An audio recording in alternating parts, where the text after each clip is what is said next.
let me let in on a little secret. The Gringotts goblins are coming for the musical industry. The musical King Midas is attempting to touch some idols, but as it turns out, golden statues can't sing. Well, we're kind of facing a little issue here. The issue here is that pop music is in trouble. And you might say, oh, Sissi, we've been saying that for ages. Well, let me tell you about a specific trend. It's the trend of being sellouts. And looking upon historical lists, we see that many artists throughout history have been considered sellouts. We can go from the back from artists such as, say, George Benson, a prolific jazz musician of time, or down to artists such as Earth, Wind, and Fire, or Aerosmith, and even to modern example like Doja Cat, who felt that she was forced to be a sellout, to actually show her craft to get more audience. And yes, you might say, well, this is a trend. People are getting more comfortable with this with the genre, right? And we have new social media that supports it. You would think that this is something in the past, but however, upon research, we see something worse. This trend is not only growing in amount, but it's only growing in volume and magnitude. And my concerns have not been assuaged at all by any of my research. And beyond that, we see a little predicament happen here. Remember when Chick Little in the movie says, "Oh, the sky is falling. The sky is falling."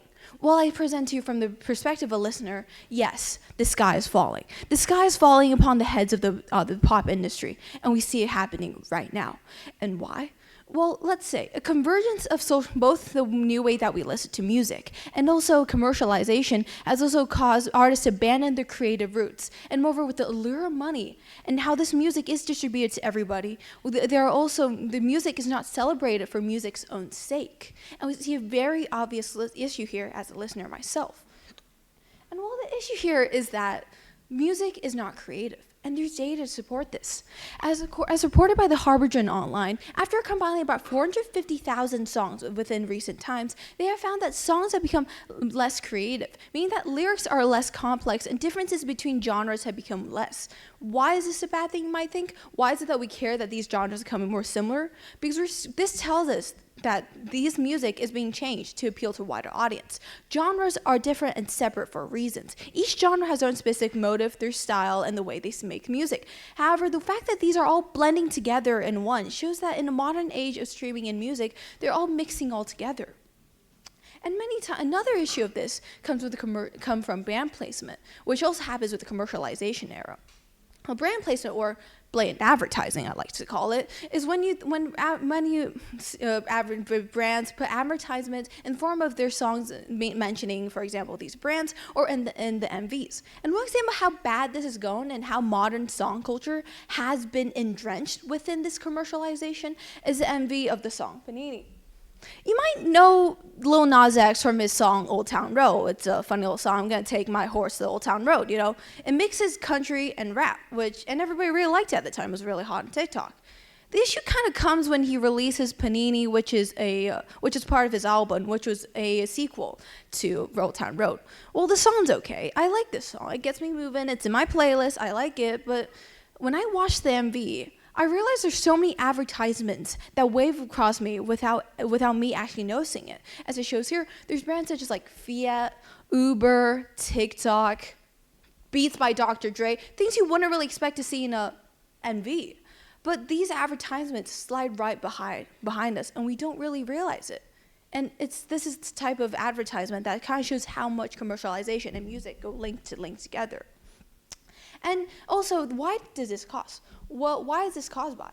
And you might think, well, what does this have to do with streaming platforms? You mentioned streaming platforms, right? What does this have to do with it? Well, the issue comes from how streaming platform works, why artists need to do with these streaming platforms, and how they promote music that promotes these brands.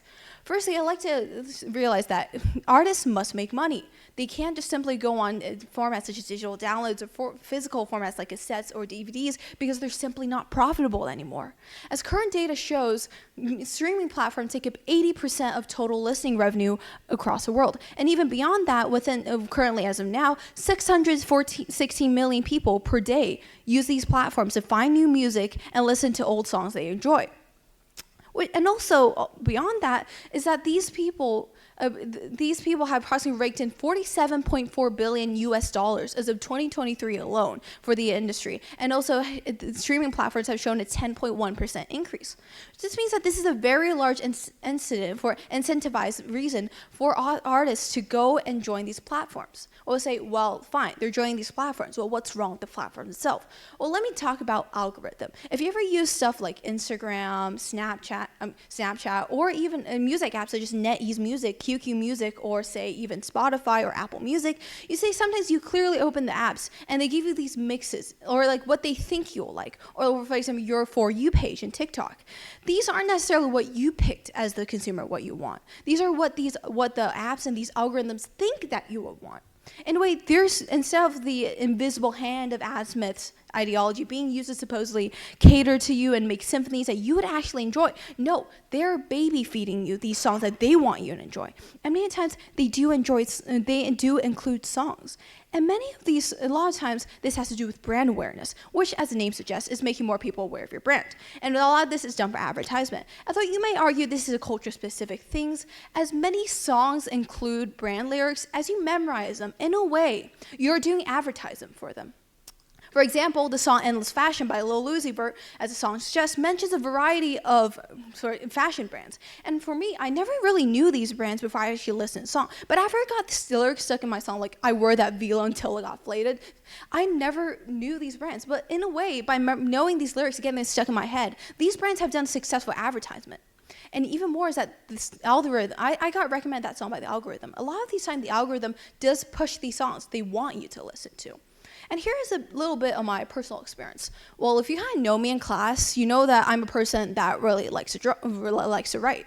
A lot of times when I write, because writing is basically literary art, I also draw upon musical art, which is listening music which is a fancy way of just saying I listen to music when I write. And a lot of times I look into narrative and the atmosphere that music creates for me as a creative background to what I say.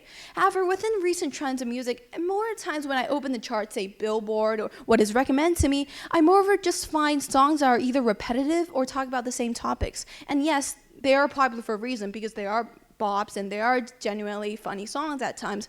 Many times I feel like there is a lackluster feeling to it. And I usually end up finding songs by myself instead of using the algorithm.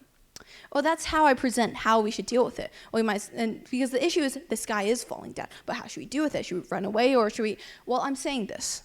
What I'm saying to this is that we should jump out of the algorithm. By this, I don't mean going off the grid and building like a log cabin and playing the harmonica and playing like being a redneck. I don't mean that. By that, I mean supposedly we need to open our eyes as listeners and actually find what we as consumers actually enjoy and like. Not necessarily just simply wolfing down whatever the algorithm feeds us. Yes, Spotify wants you to listen to this, NetEase wants you to listen to this. How about you find what you actually want to listen to? Because many times, if you don't go out and actually search these songs you want to, these platforms only circulate the same type of music for you. And even more, if you find artists that you actually enjoy and love, go out and support them beyond just clicking buttons on a screen, because many times the virtual does not do much. And also, if you support any artist that you like and you find creative, it's okay to like pop artists, even if they're the biggest ones of all, because many times they can be creative too. Or you can even support those classmates around that play the guitar or supposedly play the piano. These are all, and you can even watch them in the comfort of your own classroom. And it's all okay. But sometimes realize that these over-commercialized works that you enjoy might not be the best works ever. And you need to many times when you reflect upon us as listeners, and even know that sometimes even the most creative artists make mistakes and feel the pressure to create these over-commercialized songs. But in all, really, it's up to us, you and me, the simple consumers, to save this issue of the sky falling down and actually going out and doing something about this current issue instead of staying here without doing anything. And for all I say, if you say, asking me again, is the sky falling down in music? As a listener, I say, yes, it is falling down. But we can do something about it. And you and me, the simple consumers, will do something about it. Thank you.